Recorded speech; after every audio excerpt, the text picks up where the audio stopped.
Hey, what's up, everyone? I want to welcome you guys to another episode of Here's What I Think with your host, Charles Tabansi, where we discuss everything from current events, economics, politics, and how it all shapes business and life. Now, today we have a very, very interesting show, and I'm going to tell you why.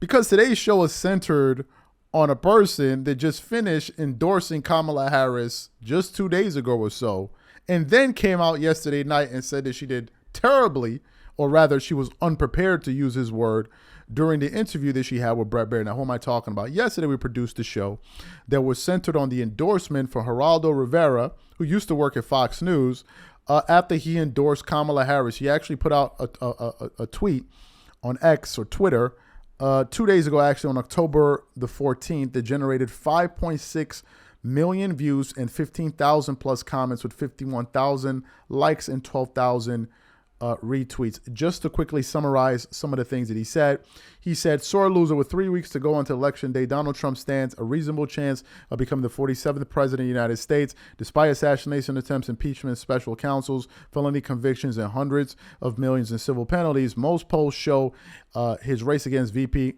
Kamala Harris is too close to call. The first time he ran for president in 2016, he was coming off the last season of Celebrity Apprentice. I had a front row seat as a finalist on the final season and marveled at his audacity with his checkered past to seek the highest office in the land. Then, in a blink of an eye, he went from novice to formidable challenger to victorious over Secretary of State Hillary Clinton. And I just want to quickly jump to the last paragraph. He said, maybe you are inclined to vote for the former president anyway because he says he will cut your taxes or build a border wall or pull out of NATO or put tariffs on China. However, you justifying voting for Trump, adopting his big lie about the stolen election makes you a liar. Better to admit he lost last time, but that you don't care because a Harris presidency would be a disaster, or you admire his defiance in the face of an assassin's bullet. Just don't pretend that he got robbed in 2020. That's a lie. Former President Trump is a sore loser who cannot be trusted to honor the Constitution. This is why I am voting for Kamala Harris to be our 47th president. So those are some of the things that Geraldo said there, right? And people watch that show. It's gotten a lot of good feedback, and we appreciate your continued feedback.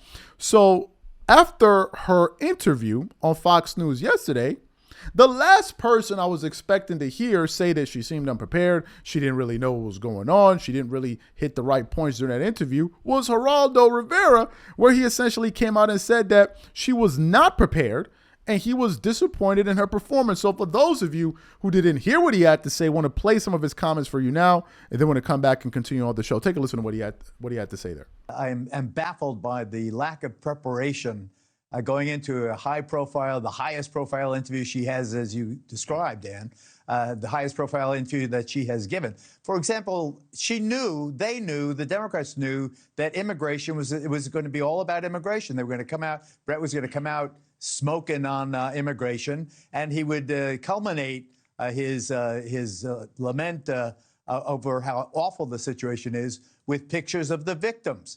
I mean, that's the Republican playbook. It was obvious that it was coming. How could she not be ready to answer Lincoln Riley and Molly Tibbetts and so forth? Let me just read this. This is from the father of Lincoln Riley.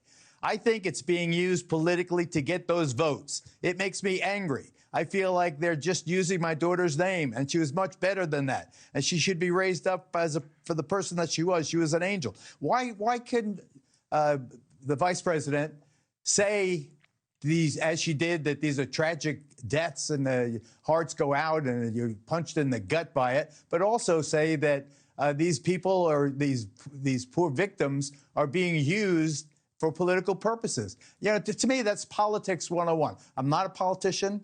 I'm not an expert in this, but I know a thing or two about debates, and it just seems to me that she missed an opportunity. Her briefers did, and from this moment on, I advise them to not be the doormat when it comes to this issue. It is their biggest Achilles heel. There's no doubt about it.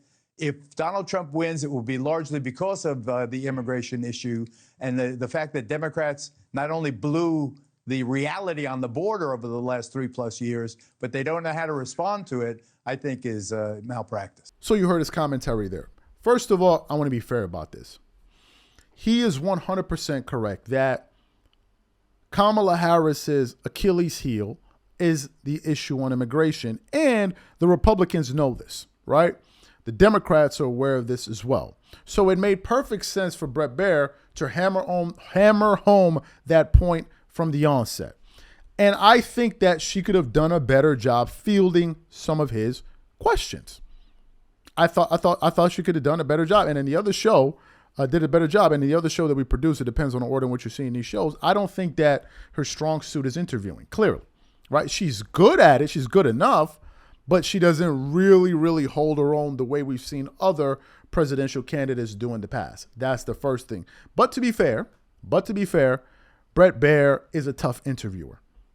I mean, he has a history of this. All you need to do is go look up some of his interviews with former President Barack Obama.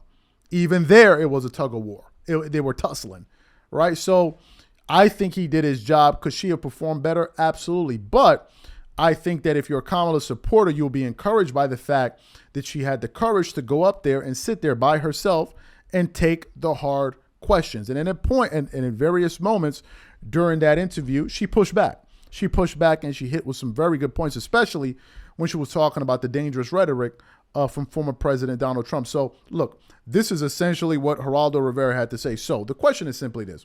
What are your thoughts on him saying that she wasn't prepared for the interview? Do you agree or disagree with him? Whatever you guys think, please leave your thoughts and comments in the comment section. And also, do you believe that this interview will make an impact on the general election, which is less than 2.5 weeks away? Whatever you guys think, please leave your thoughts and comments in the comment section. We catch you guys on the next show.